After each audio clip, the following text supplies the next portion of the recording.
Hey guys, Teddy Striker here. In this showcase, I'm gonna be using Paddy Pimlet. This is not live commentary, but figured I'd come on and talk about his upcoming fight versus Jared Gordon. This fight has a lot of hype. It's the co-main event of a pay-per-view, which in my opinion, it like really just based off the fight, it shouldn't be, and the skills of the fight, it shouldn't be a co-main event, but you know he he's a big reason as to why this pay-per-view is gonna get people are gonna buy the pay-per-view because obviously he's a big name. Every time he fights in the UK, it's always like sold out, and people really love him. And me personally, I think he's a cool guy, like cool character, but I think that he is gonna win this fight as well, probably by I think he's gonna submit this guy, Jared Gordon, but or he could even stop him, but I don't think he's ever gonna be in the top three of the lightweight division or the champion. Personally, because that division is no joke. The guys he's gonna have to fight on the way to the belt, guys like Fiziev or Arman Sarukian, Islam Makhachev, Charles Oliveira, Dustin Poirier, even some of the guys near the top 15, like Dan Hooker, Drew Dober, like those sort of guys.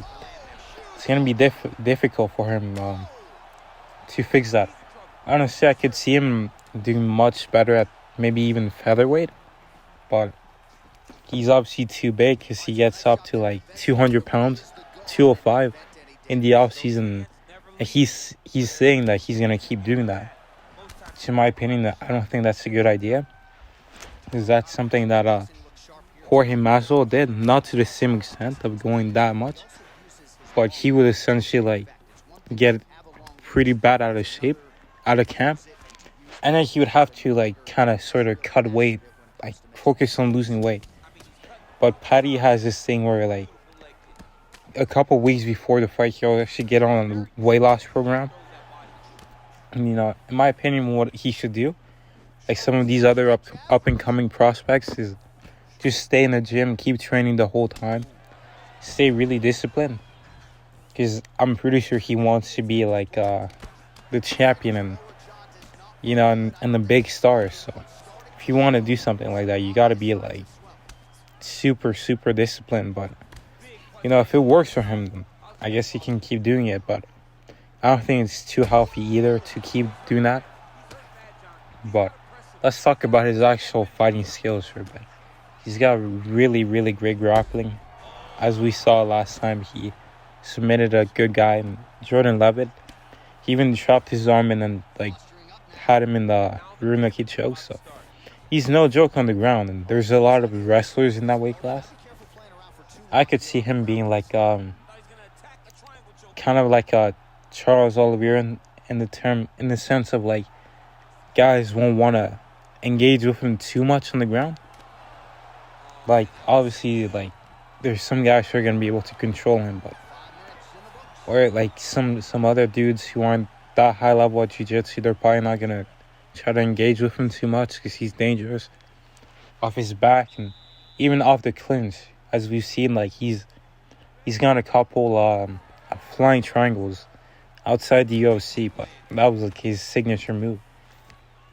And his striking, I think that's his biggest issue. Where he'll probably get hurt badly against some of these high ranked guys. I could see a Dan Hooker just piecing him up on the feet as well, and him not really being able to take the fight to the ground. That's one thing I'm not too sure he's too strong about is getting the fight to the ground itself. But once it does, he's gonna be dangerous. But can't he actually take people down? That's gonna be the problem. And it's gonna be tougher to take some of these guys down at lightweight, which is why, in my opinion, he would do better as a featherweight.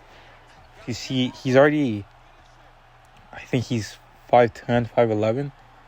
Most featherweights, they're 5'8", 5'9", so he would have some physical advantages and potentially some power down there. But no, it doesn't look like it's gonna happen.